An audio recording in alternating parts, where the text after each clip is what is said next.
Welcome to Starbound, where every star tells a story. Have you ever imagined a primitive world surprising a technologically superior alien cruiser with unforeseen might? Let's get into the story. The XT-97 cruiser shuddered as it breached the planet's upper atmosphere. Commander Velrak hissed in satisfaction at the sensor readings. Habitable, moderate gravity, a biosphere teeming with exploitable resources, and best of all, a weak, localized energy signature indicating a single underdeveloped settlement. Scan complete, Commander. Shep's subordinate Lisk, his thin voice crackling through the bridge comm. Target settlement matches established templates for early-stage civilizations. Armaments, Velrak rumbled, his multifaceted eyes fixed on the schematic of the unsuspecting human colony. Primarily kinetic projectile weaponry, Commander. Large, bulky platforms, low velocity, easily diffused by standard shielding. A dismissive trill escaped Lisk's mandibles. A pathetic display by any advanced species. Velrak curled a thin, rigid tentacle in agreement. These primitive creatures wouldn't know what hit them. Even their distress signals would never reach another star system before the XT-97 completed its civilizing mission. Hail them, Lisk. The commander ordered. Let them understand the futility of resistance. Lisk chirped and began tapping into the universal translator matrix. A moment later, a booming synthesized voice echoed across the human settlement's crude comm frequencies. Attention, primitives of this world. You stand in violation of the Gilles Expansive Compact. Surrender your settlement, and you may be spared extermination. The human response was slow. Then, to Valrak's irritation, it crackled faintly over the comm line as a burst of laughter. You hear that, Rusty? A gruff, accented voice echoed. They want us to surrender.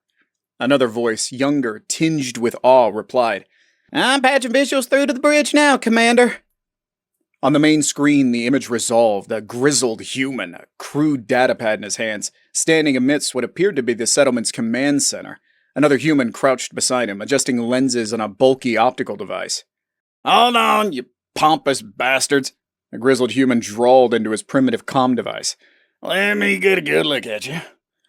The screen flickered again, this time resolving into a warped, fish-eyed view of the XT-97. Commander Velrak reflexively curled a tentacle in disgust. These primates were even more aesthetically displeasing up close. Rusty, get me a munitions readout on those, things. The gruff human barked.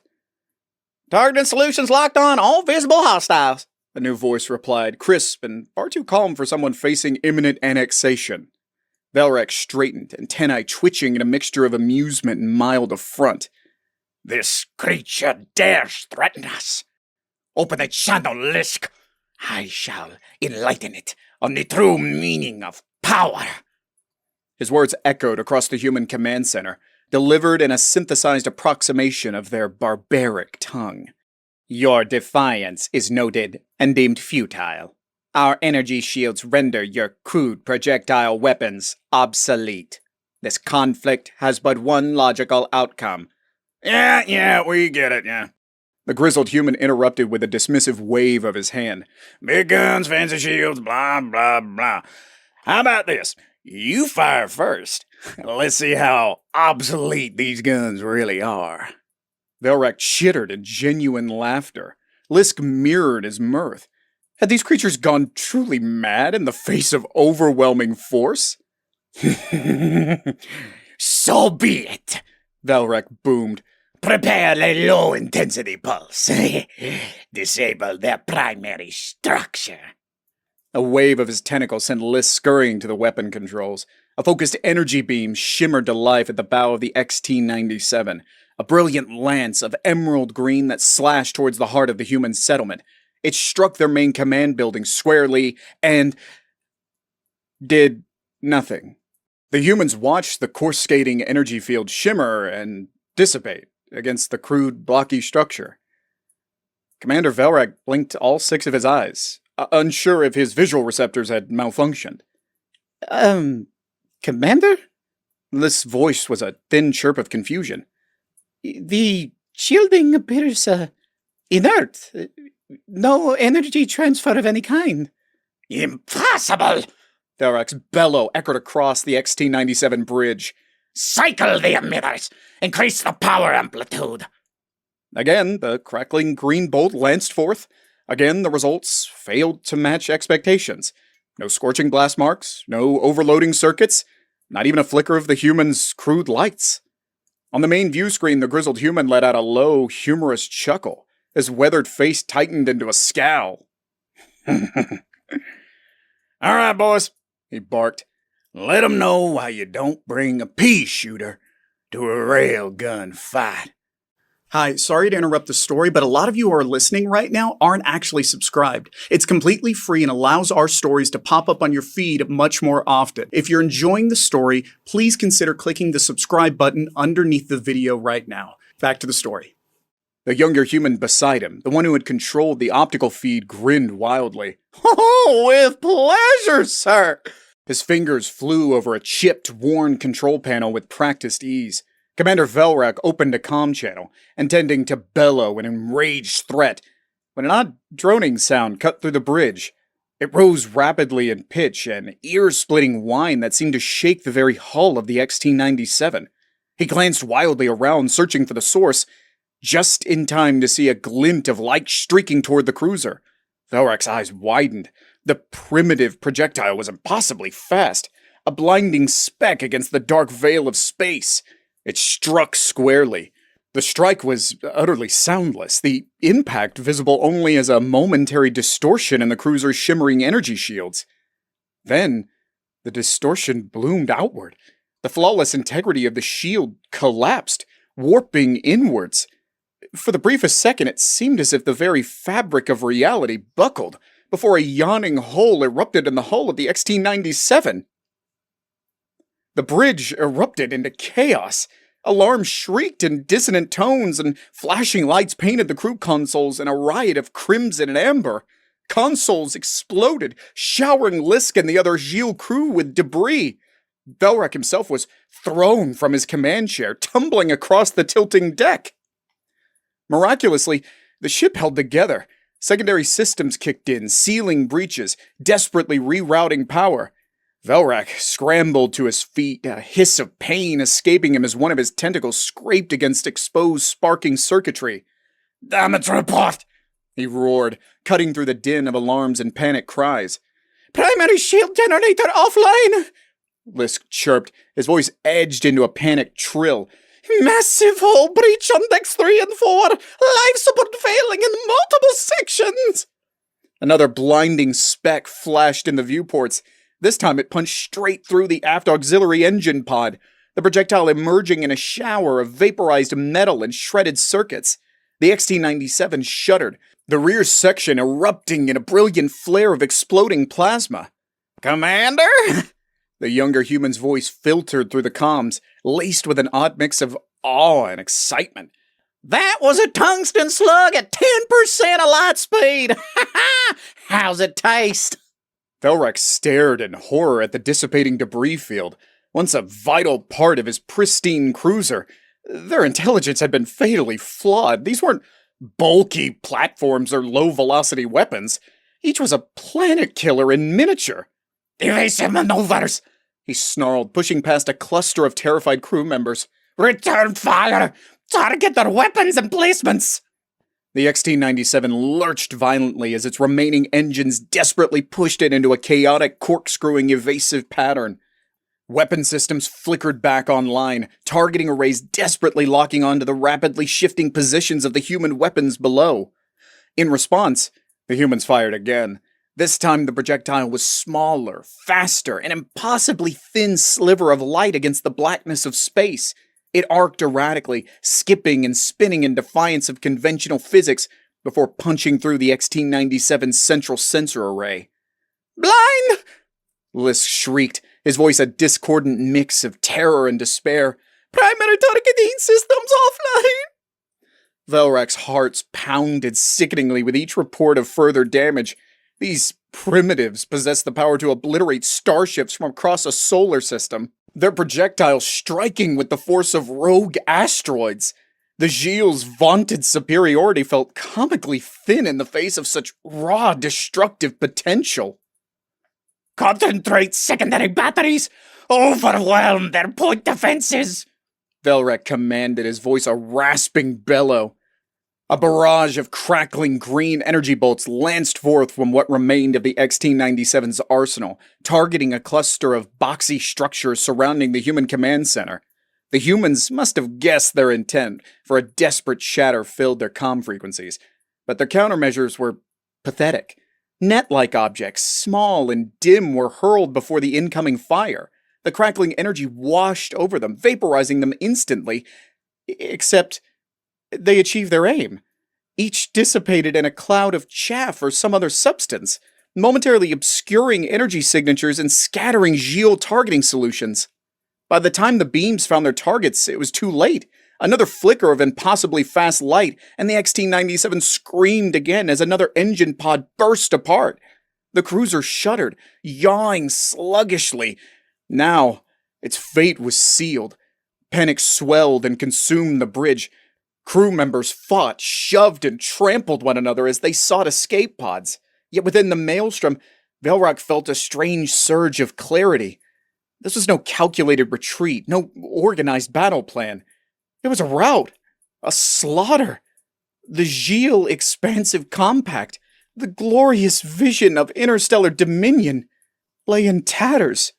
Defeated not by superior strategy, but by the primitive savagery of these apes. In the final moments, the grizzled human's gruff voice returned to the comm, tinged with the faintest hint of pity. All right. Listen, alien. I don't know who you are or why you showed up spouting threats, but this is a bad day for you. Pull back now, and maybe, just maybe, we can chalk this up to a misunderstanding. Velrek wanted to bellow defiance, threats, anything to salvage the last fragments of his pride. Yet no words emerged. He could only stare at the viewports as another railgun spat its payload of death, the projectile burning ever closer with impossible swiftness. Incoming on port forward, I can't shake target lock! The terror had fully overtaken the young technician's voice now. A flicker of movement caught Velrek's attention. The grizzled human, the leader, stood alone amid the chaos of his command center.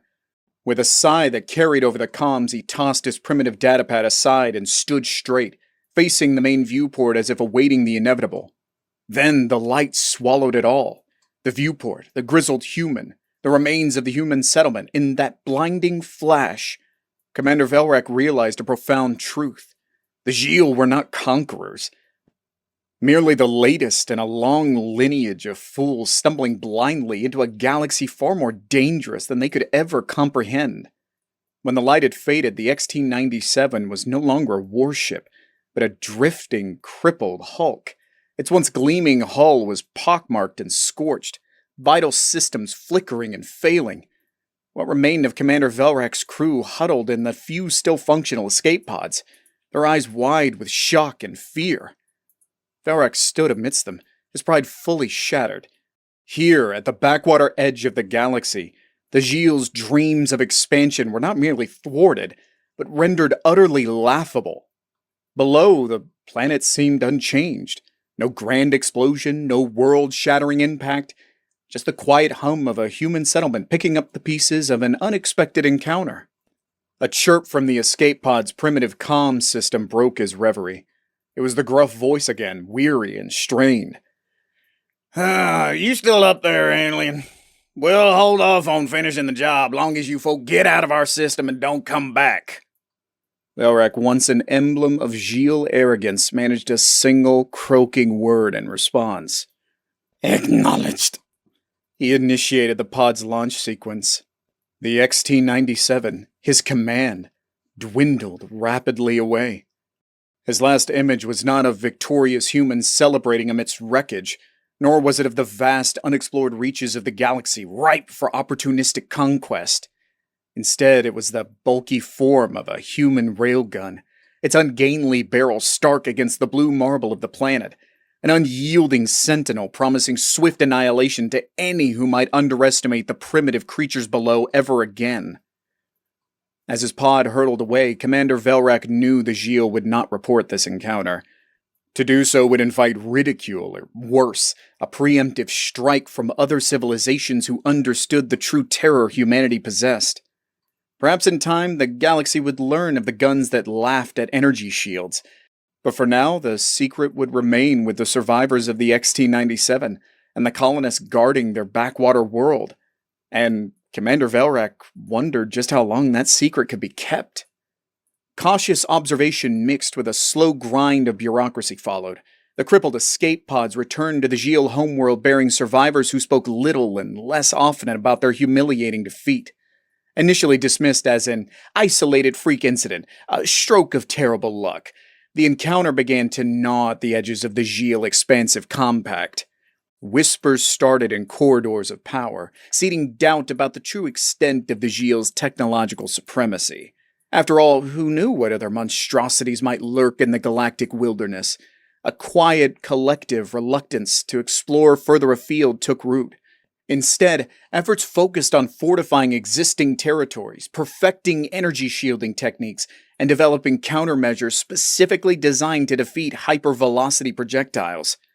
The humans were none the wiser. Their long-range sensors detected the shift in Gilles activity, but they lacked the context to understand the profound fear they'd instilled.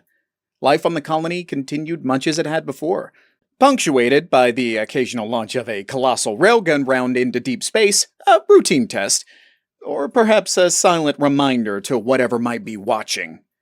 Meanwhile, Commander Velrak became a pariah of sorts. He'd risen high in Gilles' ranks on the promise of easy conquest. That promise now crumbled to dust beneath his clawed feet. Shunted to a backwater research outpost, he was tasked with a singular, almost insulting objective: develop a shield that could withstand a railgun strike. Time seemed to eat itself whilst Velrak endured his punishment. Prototypes were built, tested, and inevitably turned into smoldering craters by merciless technicians. Velrak grew haggard, haunted by the blinding flash, the droning whine, the unstoppable projectiles. He began to suspect the task was not merely difficult, but impossible.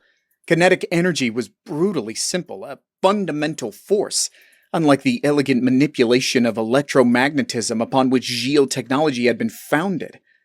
And so, with growing dread, Commander Velrak came to a horrifying realization. Perhaps the humans, in their primitive focus on such monstrous weapons, had stumbled upon an uncomfortable universal truth. Sometimes the simplest, most brutal solution was also the most effective. Perhaps they were not barbarians. That label now seemed to rest uncomfortably upon the once mighty Gilles expansive compact. Decades slipped past, blurring the traumatic edges of the past.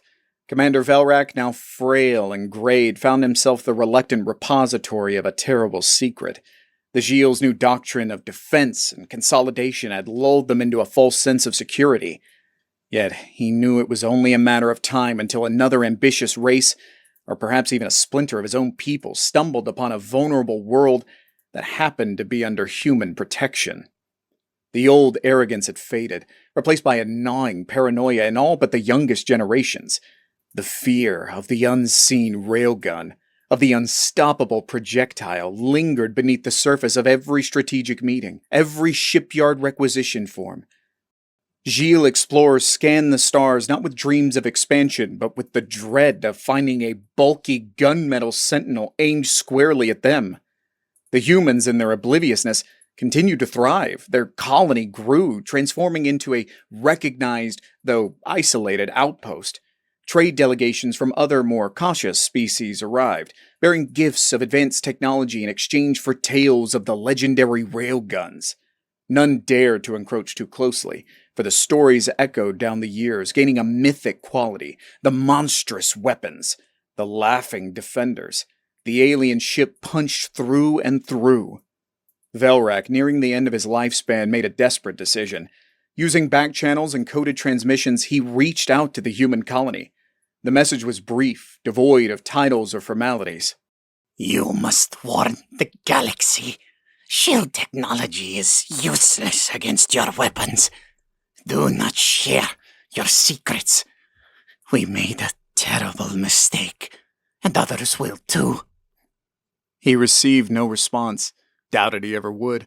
It was not in the nature of humans to understand the fear they now held over an entire interstellar civilization. Perhaps they would brush it off as nonsense or assume a trick. Yet the message alone brought Velrak some measure of solace in his final days. When the end came, he passed away not as a proud commander, but as the harbinger of a chilling truth. The humans might never realize the profound shadow they cast upon the galaxy, nor how their mere existence had altered the course of history. Perhaps it was better that way. Let them remain the unassuming guardians, the quiet protectors with their impossibly powerful guns, and let the rest of the Gilles and any others who dared listen cower in the knowledge that sometimes the quietest voice carried the biggest threat. The galaxy turned as it always had. Empires expanded, ebbed, and crumbled into stardust. New technological marvels were unveiled, reshaping trade, communication, and the very fabric of galactic civilization. Even among the cautious Zeal, an echo of their once conquest-driven nature began to resurface. Yet one thing remained constant. None dared set an uninvited foot upon a world bearing the unmistakable stamp of humanity. Lush worlds with the telltale sign of shielded orbital railgun arrays were simply avoided. Whispers of the unkillable species rippled through space lanes, spoken both in awe and lingering fear. Meanwhile, humanity expanded as humans always do. Additional colonies were established, trade routes bloomed, and a slow but undeniable respect began to spread for these unique and unexpectedly formidable beings. It wasn't the sleek starships or sophisticated energy manipulation that caught the galaxy's attention. It was the ungainly railguns, those planet-cracking behemoths that roared across the light years. Of course, there were those foolish enough to test the legend. Pirate raiders driven by desperation or greed would sometimes descend on a fresh, unprotected human outpost, and the outcome was always the same. The lumbering railgun turrets would awaken, their targeting solutions precise, their hypervelocity projectiles would roar into the void, and the raiders would cease to exist. In the corner of a bustling spaceport on a world far removed from the original human colony, a young Gilles officer listened intently as a grizzled human mercenary recounted such a tale over a glass of acrid liquor. Dumb bastards thought we were easy pickings. The merc chuckled, his voice still rough with the edge of combat. Didn't even get a shot off before the railguns lit 'em up like fireworks on festival day. The Gilles officer, a product of the new cautious generation, shuddered. He'd heard these stories before, of course, but there was something chilling in the merc's casual tone, the utter certainty. As the night wore on and the drinks flowed more readily, the merc leaned in with a conspiratorial whisper. "I'll tell you something, friend," he slurred. "Those railguns ain't the worst thing those folks have hidden away. You see, once they figured out how to punch holes in starships, well, let's just say they got creative." The Gilles officer did not inquire further. He didn't have to. The fear buried deep in the collective Gilles unconsciousness was enough. He finished his drink, paid his tab, and stepped out into the neon-bathed streets, casting a wary glance up at the star-strewn sky. Somewhere out there, the humans hummed along with their lives and their planet-killing weapons. For now, they were protectors, however unwitting. But the universe was a fickle mistress, and the officer couldn't shake the feeling that one day the guns might be turned outward, aimed not in defense, but towards a new horizon. And if that day ever came, the Gilles and the entirety of the galaxy could only hope they would be on the right side of the barrel.